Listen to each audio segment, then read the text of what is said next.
डेढ़ महीने पुराना एक मूवमेंट शुरू होता है। उसने आज अपने एक पूरे देश की जनरेशन को जगा दिया है। जेन ज़ी आज जाग चुका है। 33 दिन हो गए इस आंदोलन को शुरू हुए, लेकिन आप देखिए अभी भी जंतर मंतर खचाखच भरा हुआ है। हजारों की संख्या में लोग जंतर मंतर के बाहर है, लाखों की संख्या में देश भर में प्रदर्शन हो रहे हैं। तो ये आंदोलन की एक बहुत बड़ी सफलता है कि आपने एक पूरी जनरेशन को जगा दिया है, जो अब अपने हक के लिए लड़ रही है, अब बैठी नहीं है, अब डर नहीं रही है और आंख में आंख डालकर सवाल कर रही है। कल ऐसी चर्चाएं थी कि आप लोगों को मैसेज आया कि आ जाइए, बात कर लीजिए, लेकिन संवाद नहीं हो पा रहा है। क्यों? उनको बात करनी तो खुद आ जाए। हम तो गए थे 2 दिन पहले बात करने, हमारा टाइम वेस्ट कर दिया वहाँ पे नड्डा जी के घर पे। उनको बात करनी तो खुद आ जाए ना यहाँ पे जंतर मंतर। हमारा टाइम क्यों वेस्ट कर रहे हैं? हमारी तो डिमांड्स क्लियर है। धर्मेंद्र प्रधान का इस्तीफा चाहिए, तो या तो होगा या नहीं होगा, उसमें कुछ नेगोशिएशन नहीं है।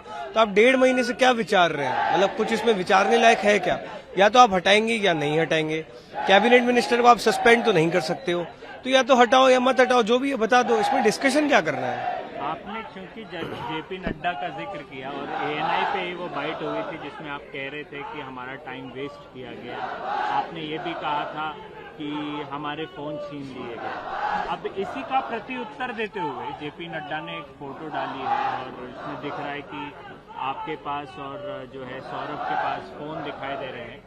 तो कहीं ना कहीं एक मैसेज नहीं, इसमें कोई भी विरोधाभास नहीं है, क्योंकि हमने बहुत क्लियरली टाइमलाइंस भी बताई थी इवेंट्स की। देखिए हम लोग क्या है, पढ़े लिखे समझदार लोग हैं, लॉजिकल बात करते हैं, फालतू बकवास नहीं करते।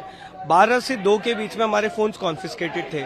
2:15 बजे हमारी नड्डा जी से पहली मीटिंग हुई है, फर्स्ट राउंड ऑफ डिस्कशन हुआ है। 2:30 बजे हमारे फोन्स मिले हैं। 2:30 से 3, 3:30 हमें यहाँ का जो पूरा मैनेजमेंट है उसके लिए हमने कॉलिंग्स किए हैं, सारी मीडिया को अपडेट किया है क्या डिस्कशन चल रहा है। 4 बजे वापस एक रिटर्न ऑर्डर के साथ हम नड्डा जी से मिले। वहां पे उस समय हमारे पास फोन थे, ये हमने बहुत क्लियरली बोला भी है। हमने बोला है 12 से 2 के बीच में हमें फोन नहीं दिया गया था और वही ट्रू है। अब नड्डा जी अपना नैरेटिव फैलाना चाहते तो फैलाए, बट थोड़ी एनर्जी एक्चुअली मुद्दे एड्रेस करने में लगा देंगे तो हमें यहाँ बैठने की जरूरत नहीं पड़ेगी। सोनम वांगचुक, उनकी परिस्थिति क्या है? वो उनके डिमांड्स भी आप मेरे को अगर बता पाएं, क्योंकि जिसके भी कल कह रहे थे कि कुछ जो मुआवजों की भी बात करी जा रही है। देखिए सोनम जी की तबीयत ऑब्वियसली अब 26वां दिन है तो बहुत अच्छी नहीं है। वाइटल्स स्टेबल हैं, लेकिन हेल्थ इज कंटिन्यूसली डिटोरिएटिंग। वो बहुत चिंतित हैं इस बात को लेके कि जिस तरह की पुलिस ब्रुटैलिटी हुई है वो वापस हो सकती है। तो इसलिए वो चाह रहे हैं कि अगर पुलिस ब्रुटैलिटी वापस ना हो तो हम लोग और जितने भी प्रोटेस्टर्स हैं उन पे केस करके उनको फंसाया ना जाए। तो वो इस चीज़ को लेके बहुत ज़्यादा परेशान है और हम लगातार उनसे अपील कर रहे हैं कि अपनी हंगर स्ट्राइक छोड़ दें। उनसे अभी मुलाकात नहीं हो पा रही क्योंकि कल भी हमें हॉस्पिटल में एंटर नहीं करने दिया। आज फिर से कोशिश करेंगे और देखते हैं सर से मुलाकात होती है। लिखित रूप से डिमांड उन्होंने रखी है, जिसके कह रहे थे कुछ 1 करोड़ का मुआवजा मांगते। वो तो हम लोगों ने जो डिमांड्स हैं वही चीज़ उन्होंने भी मांगी है कि 1 करोड़ का मुआवजा दिया जाए, प्रधान को इस्तीफा लिया जाए और तीसरी चीज़ किसी भी प्रोटेस्टर पर कोई कार्रवाई ना हो।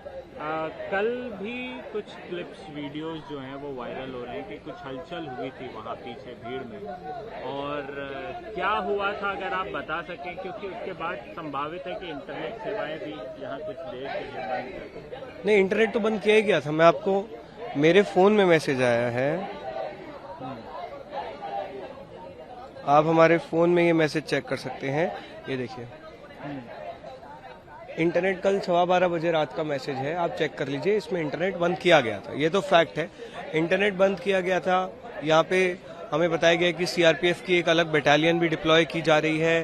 पुलिस लाठीचार्ज कर रही थी, आंसू गैस के भी गोले कल छोड़े गए हैं। तो ये लगातार ये चीजें हो रही हैं, लेकिन हम इन सब चीजों से डरने वाले नहीं। हमने बहुत पहले से कह रखा है कि हम एक शांतिप्रिय आंदोलन कर रहे हैं, हम एक अच्छे एजेंडा के लिए बैठे हैं और यहाँ से नहीं हिलेंगे जब तक धर्मेंद्र प्रधान इस्तीफा नहीं दे देता। कुछ एक ऑब्जर्वेशन है आशुतोष, संभावित है ऐसे सारे प्रोटेस्ट में होता भी है, मैंने कई प्रोटेस्ट कवर किए इसलिए मैं कह रही हूँ कि ऐसे माहौल में उपद्रवी घुस जाते हैं। इन लोगों को रोकने के लिए क्या करेंगे? वो स्टूडेंट्स के रूप में भी हो सकते हैं, कोई पॉलिटिकल पार्टी का व्यक्ति भी हो सकता है। इन लोगों को रोकने के लिए क्या करेंगे? क्योंकि ये बात एकदम आपकी सही है, कर दिया जाए या कैसे भी अटैक। आपकी ये बात एकदम सही है और हम भी उस चीज को लेकर कंसर्न है।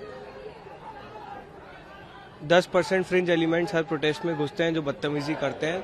हमारी एक वॉलंटियर्स की ऑलरेडी एक टीम है, उस टीम को अब हम और बड़ा कर रहे हैं। क्योंकि क्राउड अब बहुत ज़्यादा बढ़ गया है, तो हम लोगों की जो वॉलंटियर टीम है उसको हम अब एक्सपैंड कर रहे हैं और आज हम और वॉलंटियर्स भी डिप्लॉय करेंगे और हम कोशिश करेंगे कि जितना ज़्यादा मिनिमाइज़ कर सके इस चीज़ को हम मिनिमाइज़ करें। संवाद बढ़ेगा आगे कैसे? सरकार के पास है संवाद करने की शक्ति, हम तो आम लोग हैं, हम तो यहीं बैठे हैं, यहीं सो रहे हैं। आप आके निकलिए अपने घरों से, हमसे बात करिए, हमें कोई दिक्कत नहीं है। Thank you so much. प्रभातखबर.com, विश्वास वही, रफ्तार नहीं।